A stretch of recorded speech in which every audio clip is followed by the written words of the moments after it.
Hello everyone, welcome to Algo Bangla 29. আজকে আমরা STL এর যে গুরুত্বপূর্ণ টপিকটি দেখতে যাচ্ছি সেটি হচ্ছে লিস্ট। এখন কথা হচ্ছে লিস্ট আসলে কি? লিস্ট হচ্ছে আমরা গতদিন ভেক্টর শিখছিলাম, তো ভেক্টরের মতোই কিছুই না, সিম্পলি লিস্ট হচ্ছে one kind of container. Container কি জিনিস? কন্টেনার মধ্যে আমরা যে কোনো ধরনের এলিমেন্ট রাখতে পারি। ফর এক্সাম্পল, আমরা গতদিন যেমন ভেক্টরে কোনো কিছু কি করছিলাম, অ্যাসাইন করার ক্ষেত্রে কি অপারেটর ইউজ করছিলাম, সেটা হচ্ছে পুশব্যাক অপারেটর।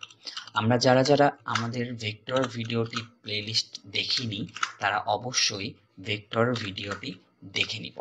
তাহলে আমরা হচ্ছে কি করলাম, আমরা এই পুশব্যাক ফাংশন ব্যবহার করে লিঙ্ক লিস্টেও ঠিক একইভাবে আমরা এলিমেন্টকে কি করতে পারি, অ্যাড করতে পারি। এখন আমাদের এই লিস্টটি এমন দাঁড়াইছে যে আমরা যদি দেখি সেটা হচ্ছে কি 20। এই 20 অনেকটা এইভাবে ভ্যালুটাকে দেখাতে পারি আমরা। এটা আমরা পরে বুঝাচ্ছি যে কেন এই রকম করে দেখাচ্ছি, এটার মানেটা কি। আচ্ছা, এটা হচ্ছে 20 আমরা যখন অ্যাসাইন করছি, তো এটার হচ্ছে এই পাশেও একটা পয়েন্টার আছে।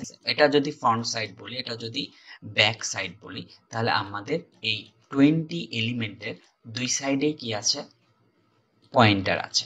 ওকে, এটা হচ্ছে একটা ডাবলি লিঙ্ক লিস্ট। ডাবলি লিঙ্ক লিস্ট কি জিনিস? এই ডাবলি লিঙ্ক লিস্ট সম্বন্ধে আমরা আরো বিস্তারিত পড়ব যখন আমরা ডেটা স্ট্রাকচার অথবা অ্যালগোরিদম সম্বন্ধে জানবো, তখন সেখানে আরো বিস্তারিতভাবে জানতে পারবো। ওকে, এবার আমাদের কি হয়েছে, এখানে হচ্ছে আমরা পুশ ব্যাক করলাম, যেটা আমাদের ভেক্টরেও করছিলাম, এবং এর কারণে আমাদের একটা লাইব্রেরি ফাংশন ইউজ করতে হয়, সেটি হচ্ছে ইনক্লুড লিস্ট। তো লিস্টের মধ্যে কি আছে? লিস্টের মধ্যে এই সকল হেডার এবং সকল লাইব্রেরি ফাংশনটি আছে। ওকে, এবার আমরা কি করলাম, আমরা পুশ ব্যাক করলাম 20। ওকে, এবার যদি আমরা আবার আর একটি এলিমেন্ট পুশ ব্যাক করি, তাহলে সেটি কোথায় যাবে? সেটি হচ্ছে এই যে এটা যেহেতু পুশ ব্যাক করছি, তার মানে কি পেছনে যাবে। তা পেছনে যাওয়ার মানে কি, এটা আসবে এখানে এবং এটা আবার পয়েন্ট করবে এর পরের ভ্যালু 10 এর সামনে, যেটা কি আছে 20। তার মানে এভাবে আসে, ভ্যালুটা আসলে এভাবে আসে। এবার আমরা লিস্টে আরেকটি নতুন ফাংশন শিখবো, সেটা হচ্ছে এল ডট পুশ ফ্রন্ট। এই ফাংশন, এই ফাংশনটির কাজ কি? এই ফাংশনটির কাজ হচ্ছে আমাদের যে আমরা এবার কি করছি, এবার হচ্ছে ভ্যালুটাকে সামনে পুশ করছি। ফ্রন্ট পুশ মানে হচ্ছে আমরা ভ্যালুটাকে সামনে পুশ করছি, তার মানে এখানে কি আসবে, এখানে আসবে হচ্ছে 3 এখানে আসবে এবং আছে, এবং 3টাকে আমরা এখানে পয়েন্ট করছি। এখন আমরা এই জিনিসটাকে একদম ক্লিয়ারলি বোঝার জন্য আমাদের অবশ্যই এই লিস্টটাকে প্রিন্ট করতে হবে, এবং লিস্ট প্রিন্ট করার জন্য আমরা সাধারণ যে ফর লুপ ইউজ করতাম ভেক্টর অথবা অন্য যেসব মেথডস আছে, সেখানে সেইভাবে আসলে লিস্ট এলিমেন্টগুলোকে প্রিন্ট করা যায় না। কারণ হচ্ছে লিস্টের এলিমেন্টগুলা আসলে আনঅর্ডারেড লোকেশনের থাকে। সেই কারণে আমরা লিস্টের এলিমেন্ট প্রিন্ট করতে একটা ইটারেটরের প্রয়োজন হয়। এখন কথা হচ্ছে ইটারেটর কি জিনিস? ইটারেটর হচ্ছে মূলত এই লিস্টের প্রত্যেকটা এলিমেন্টকে কি করে, পয়েন্ট করে, এবং এই ইটারেটরটা আসলে একটা কপি কনস্ট্রাক্টরের সাথে অ্যাটাচড। তো কপি কনস্ট্রাক্টর কি জিনিস, এটা আমরা অবজেক্ট ওরিয়েন্টেড ভিডিওতে প্লেলিস্টে আমরা অবশ্যই দেখব আগামীতে। এখন আমরা যতটুকু জানা দরকার ততটুকু জানলেই হচ্ছে। তাহলে ইটারেটরের মাধ্যমে আমরা কি করব, আমরা প্রত্যেকটা এলিমেন্টকে কি করব, সার্চ করব।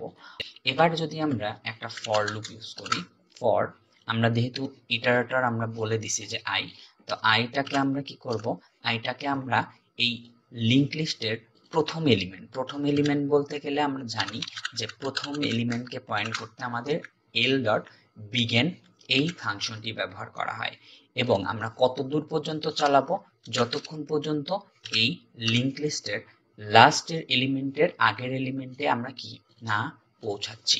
তার মানে কি, এই যে আমাদের এই 10 এর যে লাস্ট পয়েন্টার, এই লাস্ট পয়েন্টার কি পয়েন্ট করতেছে কোথায়, আসলে নাল ভ্যালুতে পয়েন্ট করতেছে। এখানে কি আছে, ভ্যালু নাই, তার মানে কোনো ভ্যালু নাই। তার মানে এই যে নাল যেই ভ্যালুটা, সেই ভ্যালুতে আমরা পৌঁছাই গেলে আমরা বুঝবো যে হ্যাঁ, এখানে আমাদের লিংক লিস্টটি শেষ। এবং এই ফার্স্টেও কি আছে, ফার্স্টেও নাল আছে। তার মানে আমাদের এই সার্চিংটা এরকম যে হয় এই দিক থেকে হতে পারে, আবার এই দিক থেকেও হতে পারে। তাহলে আমাদের যেহেতু আমরা বলে দিছি যে ইটারেটরে বলে দিছি যে বিগিন থেকে শুরু হবে, তার মানে আমাদের ফার্স্ট পয়েন্টার এখান থেকে আমাদের একদম লাস্ট যে এলিমেন্ট তার নাল পয়েন্টারের আগের এলিমেন্টটা পর্যন্ত সার্চ করবে, তার মানে 10 পর্যন্ত। ওকে, তাহলে আমরা কি ফাংশন ইউজ করতে পারি, সেটা হচ্ছে কি এন ফাংশন। এবার কি করব, এবার আমরা আই প্লাস প্লাস করবো এবং আমরা প্রত্যেকটা ভ্যালুকে যদি প্রিন্ট করতে চাই, এলিমেন্ট প্রিন্ট করতে চাই, তাহলে কিন্তু আমাদের এই আই এইভাবে প্রিন্ট করলে কিন্তু হবে না। আই প্রিন্ট করলে ওদের মেমোরি অ্যাড্রেসটা প্রিন্ট হবে। কেন? কারণ আমরা হচ্ছে ওদের মেমোরি অ্যাড্রেসটাকে পয়েন্ট করছি। যদি আমাদের এলিমেন্ট প্রিন্ট করতে চাই, মানে 20 তারপরে হচ্ছে 10 যদি প্রিন্ট করতে চাই, তাহলে আমাদের কি করতে হবে, তাহলে আমাদের একটা এলিমেন্ট প্রিন্ট করার জন্য ব্যবহার করব। এবার যদি আমরা এই লুপটি চালাই, তাহলে আমরা দেখব এই যে আউটপুট, সেটা হচ্ছে কি, যেটা আমরা এখানে লিখছিলাম ভিজুয়ালাইজেশন করে, সেটা হচ্ছে কি 3, 20 এবং 10। এবার আরো ক্লিয়ার হব যদি এখন আমরা কয়েকটা ভ্যালু অ্যাসাইন করি। এবার ধরো যে আমরা ভ্যালু অ্যাসাইন করব কি ব্যাক সাইডে, তাহলে আমরা আরেকবার পুশ ব্যাক ফাংশনটা ইউজ করি, পুশ ব্যাক 4। তার মানে 4টা কোথায় অ্যাড হওয়ার কথা, 4টা অ্যাড হওয়ার কথা হচ্ছে এই যে 10, এই 10 এর একদম পেছনে। তার মানে এই নাল ভ্যালুটা সরে যাবে এবং এখানে আসবে কি 4, এবং 4টা আবার কি করবে, আরেকটা নাল ভ্যালুকে পয়েন্ট করবে। তার মানে এখন এলিমেন্টটা এরকম হওয়া উচিত। তাহলে আমরা এবার প্রিন্ট করি, আবার লুপটি চালাই এবং দেখতে পাচ্ছি যে হ্যাঁ, এবার আমরা 4টাকে লাস্টে পেয়েছি। তার মানে আমাদের এই পুশ ব্যাক ফাংশন এবং পুশ ফ্রন্ট ফাংশন আসলে এভাবেই কাজ করে। এবার লিঙ্ক লিস্টের আমরা যদি চাই যে এই লিঙ্ক লিস্টের কোন একটা পজিশনে, যে কোনো পজিশন হতে পারে, সেটা 10 এর পরে বা 10 আর এবং 4 এর মাঝে, দেখা যাচ্ছে আমরা এখানে 5 অ্যাড করতে চাই, 10 আর 4 এর মাঝে আমরা কি 5 অ্যাড করতে চাচ্ছি। কিন্তু এই 5টা যদি আমরা অ্যাড করতে চাই, তাহলে আমাদের কি করতে হবে, আমাদের আগে এই লিঙ্ক লিস্টটাকে ট্রাভার্স করতে হবে। প্রথমে 3-এ যেতে হবে, মানে ফার্স্ট এলিমেন্টে যেতে হবে, তারপরে কি সেকেন্ড এলিমেন্টে যেতে হবে, তারপরে থার্ড এলিমেন্ট, তারপরে যখন আমরা দেখব যে আমরা লাস্ট এলিমেন্টের আগের এলিমেন্ট মানে থার্ড এলিমেন্টে চলে আসছি এবং এর পরেরটা কি লাস্ট এলিমেন্ট, তো তার মাঝে আমরা হচ্ছে কতকে বসাবো, 5কে বসাবো। তখন আমরা কি করব, তখন আমরা ইটারেট করব, মানে এখান থেকে এই পর্যন্ত আসবো, তারপরে আমরা 5কে বসাবো। তো 5 কত নম্বর পজিশনে আছে, আমরা দেখতে পাচ্ছি 1, 2, 3, 4। তার মানে কি 4 নম্বর পজিশনে আমরা 5কে বসাতে চাচ্ছি। আর আমরা জানি যে ইন্ডেক্স শুরু হয় কত থেকে, 0, 1, 2, 3। তার মানে 3, এই 3 পজিশনে আমরা 5কে বসাতে চাই। তাহলে আমাদের এই জন্য আমাদের কি করতে হবে, এই জন্য আমাদের একটা ফাংশন ইউজ করা হয়, সেটা হচ্ছে অ্যাডভান্স ফাংশন। অ্যাডভান্স ফাংশনের কাজ কি, এই অ্যাডভান্স ফাংশনটা হচ্ছে আমাদের যে পয়েন্টার, এই যে আমাদের পয়েন্টার, এই পয়েন্টারটা আমাদের আগে পয়েন্ট করবে যে কোথায় যাবে। আমরা পয়েন্ট করতে চাচ্ছি কোথায়, 5কে পয়েন্ট করতে চাচ্ছি, মানে 5কে ইনসার্ট করতে চাচ্ছি কোথায়, সেটা হচ্ছে 10 এবং 4 এর মাঝে। তা 10 কোথায় আছে, 10 হচ্ছে আছে 0, 1, 2, 3। তার মানে 3 নাম্বার ইন্ডেক্স আমরা কি প্রিন্ট করতে চাচ্ছি। ওকে, তাহলে আমরা এখানে 3 দিয়ে দিব এবং তার আগে এই আইটাকে আমাদের অ্যাসাইন করে দিতে হবে যে আইটা আসলে পয়েন্ট করতেছে কোথায়। তো আই হচ্ছে কি ইটারেটর, তো আমরা আইটাকে আমরা পয়েন্ট করে দিই যে আইটা হচ্ছে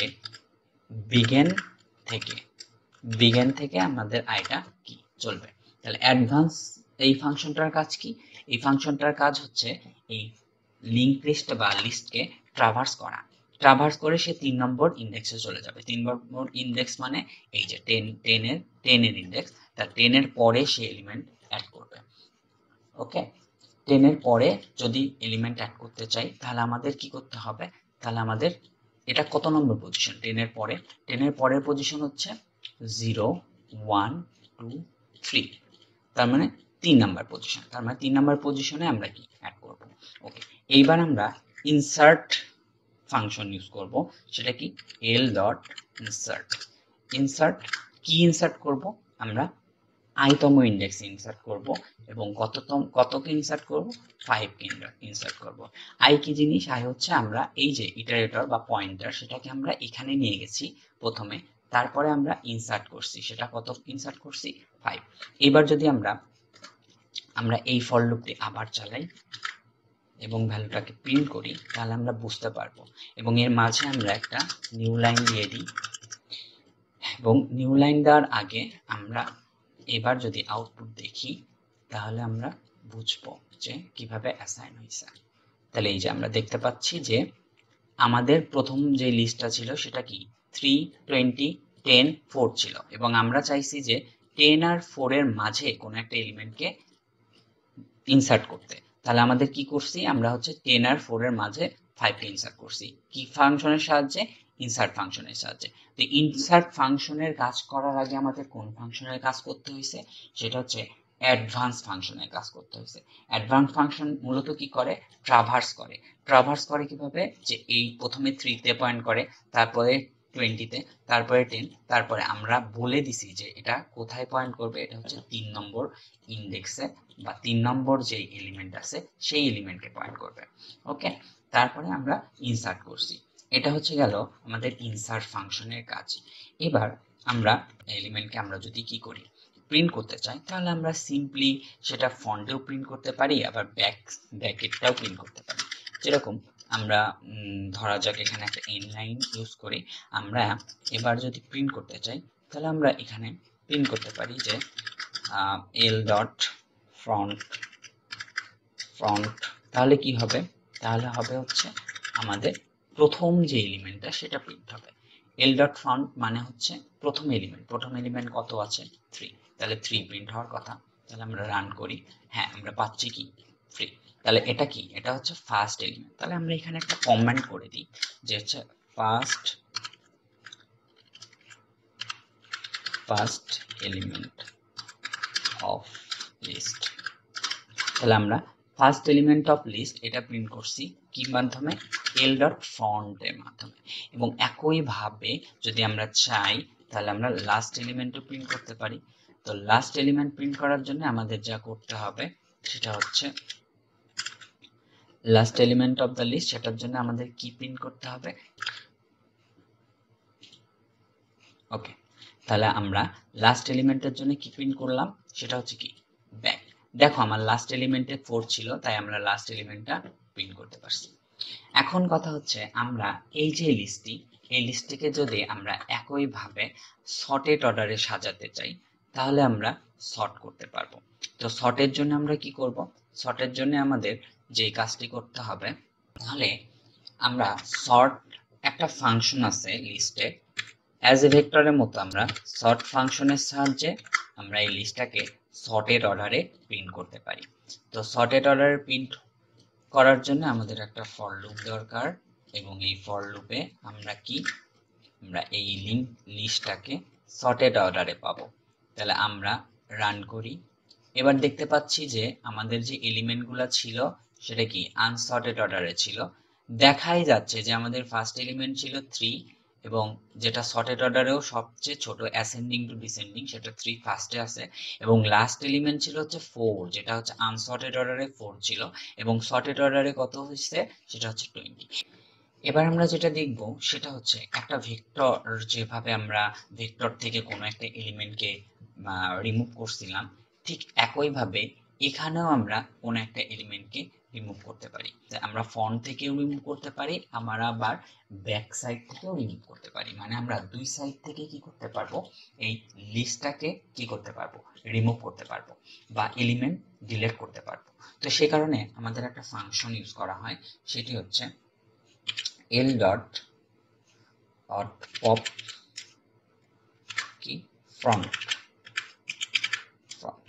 তাহলে কি হবে, এল ডট পপ ফন্ট করলে কি হবে, আসলে কোন এলিমেন্টটা রিমুভ হবে, যেটা একদম সামনে আছে সেটা কত 3, এটা হচ্ছে সর্টেড হওয়ার পরে। তাহলে আমরা একটু দেখি যে কোন এলিমেন্টটি রিমুভ হলো এবং কিভাবে হলো। সেটার জন্য কি হবে, সেটার জন্য আমরা আরো একটি কি করব, একটা ফর লুপ চালাবো।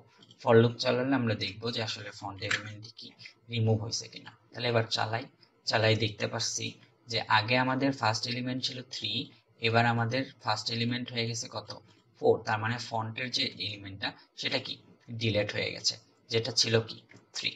এবং আমরা একইভাবে ফন্ট যেভাবে আমরা প্রিন্ট করতে বা ডিলিট করতে পারি, ঠিক একইভাবে লিস্টে ব্যাক আইটেমগুলোও ডিলিট করতে পারি। সেজন্য আমাদের যে ফাংশনটা ইউজ করা হয় সেটা হচ্ছে কি পপ ব্যাক।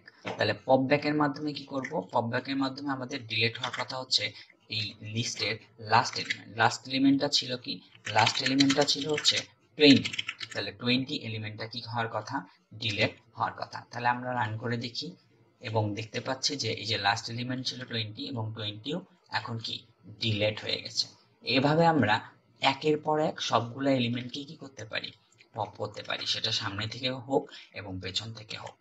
তো এই হলো আমাদের ওভারঅল লিস্ট। আমরা মোটামুটি আজকের ভিডিওতে লিস্টের যতগুলো ফাংশন আছে এবং প্রিডিফাইন যত কিছু আছে সবকিছুই কভার আপ করার চেষ্টা করছি।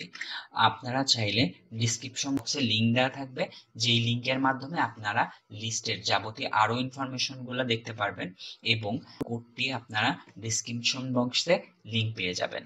আপনারা লাইক করুন এবং শেয়ার করুন, ভিডিওটিকে আরো এগিয়ে নিয়ে যান এবং অ্যালগো বাংলা 29 এর পাশেই থাকুন। সবাইকে অনেক ধন্যবাদ।